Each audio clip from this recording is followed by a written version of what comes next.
Buenos días, compañeros y profesores. Hoy vamos a hablarles acerca de las revoluciones burguesas. Mi nombre es Isabela Rodríguez. Mi nombre es Valentina Londoño. Y el mío, Juliana Cárcel. Antecedentes. En el siglo XIV, el orden feudal empezó a decaer debido a las cruzadas, a la escasez de alimentos y a las revueltas urbanas y rurales. La sociedad europea se dividió en estamentos, los cuales eran para privilegiados y no privilegiados. Y esto se denominó el antiguo régimen. Buenos días, mi nombre es Manuela González y yo les voy a empezar hablando un poco sobre lo que fue la burguesía, un nuevo grupo social. La burguesía hacía referencia a un nuevo grupo social que surgió a finales del siglo XIV. Esta estaba conformada por mercaderes y algunos siervos que escaparon de las presiones feudales sobre organizar villas y revivir en la dinastía de las ciudades. Caracterizado por transformaciones en la vida y en la sociedad, cuando son profundas, bruscas y aceleradas, dan lugar a una sociedad distinta. Revolucionarios en la sociedad, eliminó trabas en los aspectos políticos, económicos y social. Con este tipo de transformaciones, el nuevo grupo social impulsó su desarrollo y ejercicio a dominio en la sociedad. Ahora les voy a hablar un poco sobre los cambios que introdujo la burguesía. Los principales obstáculos que la burguesía eliminó fueron: en la esfera social, acabó con la amplia disparidad que separaba a los diferentes grupos sociales que están organizados en estamentos fijos. Desde el aspecto económico, puso fin al monopolio de territorios que estaban a manos de la nobleza y de la iglesia, lo cual dificultaba la compra y la venta de sus propiedades. Y por último, en el aspecto político, acabó con el desconocimiento de la desigualdad de todos los individuos ante la ley, con la ausencia de la representación política de los diferentes grupos sociales y con la concentración del poder de un estamento. Ahora, por último, les voy a hablar un poco sobre la Ilustración. Conocido como la Ilustración, este movimiento intelectual se sustentó en la razón y en la ciencia como fuente esencial para el progreso de la felicidad humana. La Ilustración fue la forma de pensamiento más influyente en el siglo XVIII en las sociedades europeas gracias a pensadores muy importantes.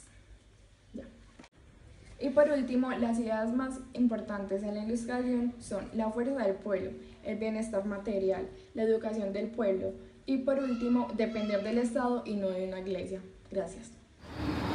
Pensadores de la Ilustración.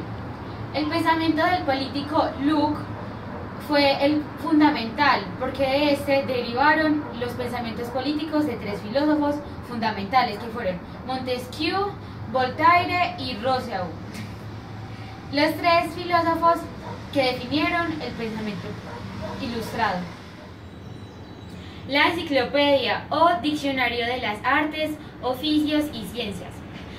Esta era dirigida por dos filósofos, los cuales tenían un pensamiento de una óptica racionalista.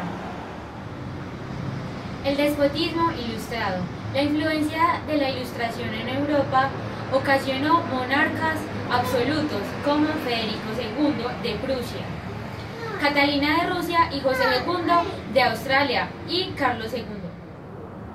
Bueno, la ideología liberal buscaba el reconocimiento de los derechos naturales de las personas ante la ley, libertad de comercio e industria. Se ven cosas como la división de poderes, la representación en el gobierno y ya. El liberalismo político. El liberalismo político consideraba que la sociedad fue creada por un contrato establecido entre las personas que la conforman, contrario a los nobles y a los monarcas, quienes decían que el poder era delegado por Dios. El liberalismo económico. El liberalismo económico concibe la libertad de muchas formas, con esto garantizando el crecimiento económico. Si un individuo gozaba de libertad y tenía las competencias para realizar un oficio, podía hacerlo a cambio de un salario. De esta manera los bienes se podían comprar y vender sin ninguna restricciones. Las diferentes revoluciones burguesas. Debido a las diferencias nacionales y al desigual desarrollo que hubo de la economía en los diversos países de Occidente, no se habla solamente de una revolución, sino de varias. El modelo económico de las revoluciones burguesas fue representado por Inglaterra. mientras que el modelo político fue aportado por Francia, lo que lleva a algunos historiadores a caracterizar la época entre 1789 y 1848 como la era de la doble revolución, es decir, la revolución económica y la revolución política.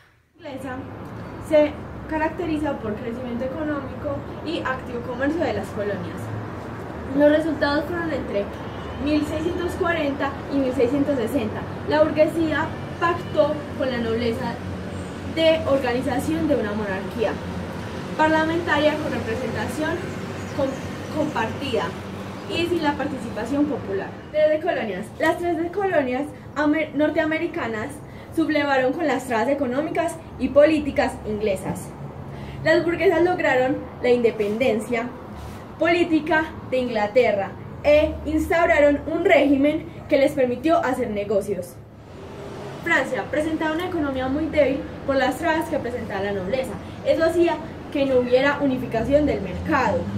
Luego se convirtió en un modelo clásico de la reducción política para Europa Oriental y Central. Estas revoluciones fueron diferentes a las del resto de Europa, ya que la burguesía era escasa y débil. Los resultados sucedieron entre 1815 y 4848. Bajo Francia, la mayoría fracasó por la represión que desató la nobleza.